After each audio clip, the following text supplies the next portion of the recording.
Hello students, last lecture we have seen what are the points we need to consider while doing a backup, as well as we have gone through the concept of backup granularity, in which we have seen in detail what is meant by full backup, incremental backup and cumulative backup.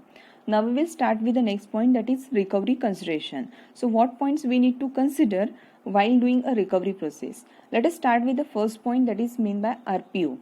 RPO is nothing but recovery point objective. So recovery point objective is nothing but how much data loss can be endured by your business. So accordingly we will decide the frequency of backup, or we can say interval between two backup. Let us consider you have one application having a RPO value is 10 days. That means within 1 to 10 days once you compulsory need to take a backup.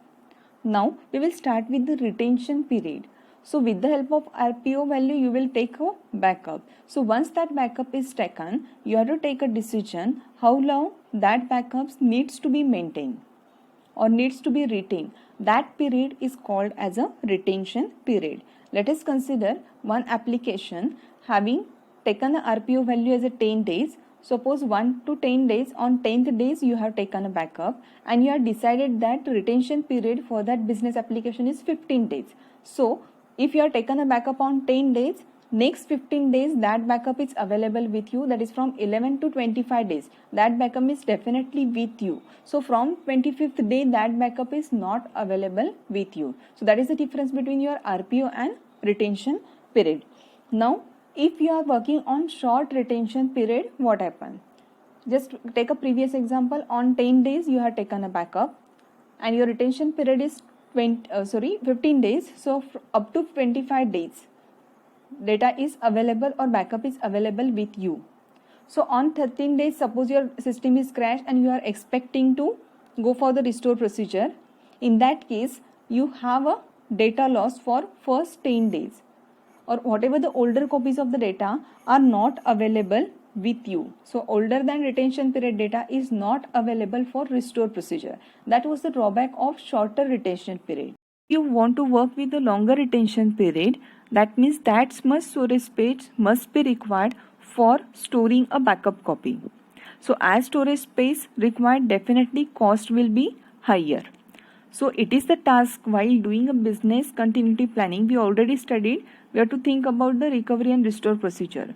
So at that time we need to go for the analysis of how many past restore request done by your application, what will be the frequency of that restore request, and how much budget we can allocate to satisfy that request. So that analysis needs to be done in business continuity plan at second step, that is analysis. Okay, so from this you can observe that how the RPO value and retention period is helpful while taking the recovery consideration decision. Okay, next is a RTO.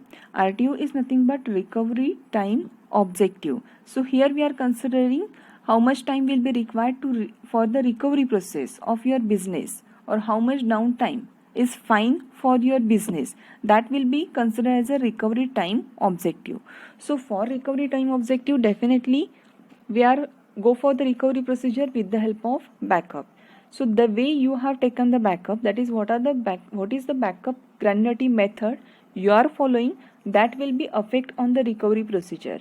Let us start with the full backup method. In case of full backup, you have taken the full copy of the production data. So in that case, that data is available maybe on one tape, and you can go for taking that one tape and you can continue with the restore procedure. Now consider the incremental backup. In incremental backup, you have to first take a full backup. Suppose you have taken the full backup on Monday. Next you go on Tuesday, you have done some changes, you will take a backup from whatever the changes which is done from Monday, that is one incremental backup taken on Tuesday. On Wednesday, whatever the changes which is done from Tuesday to Wednesday, that incremental backup is taken.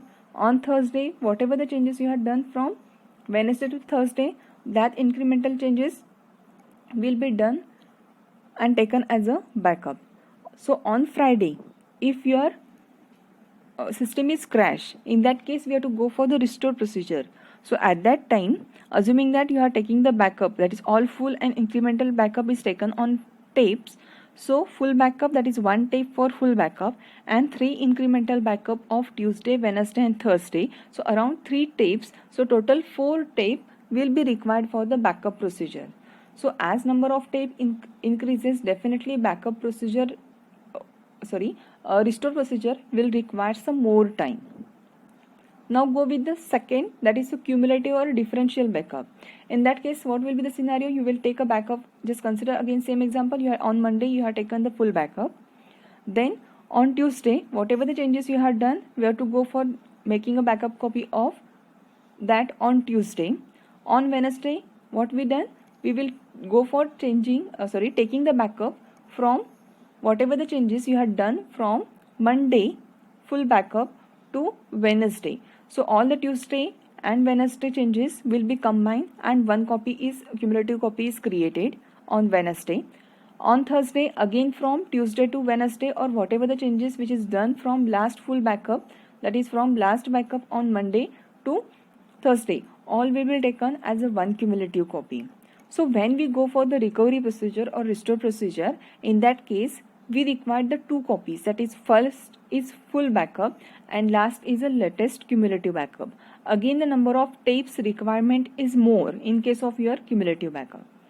So it is better to go with the concept of full backup so that the recovery can be go with the lower RTO value. So whatever the time required for the recovery procedure in case of full backup is definitely low, as well as the number of tapes required are few in number. So overall cost of the recovery procedure is less. Okay, so these are the main 2 points we need to consider for recovery procedure. Hope so you understand these 2 points. Thank you.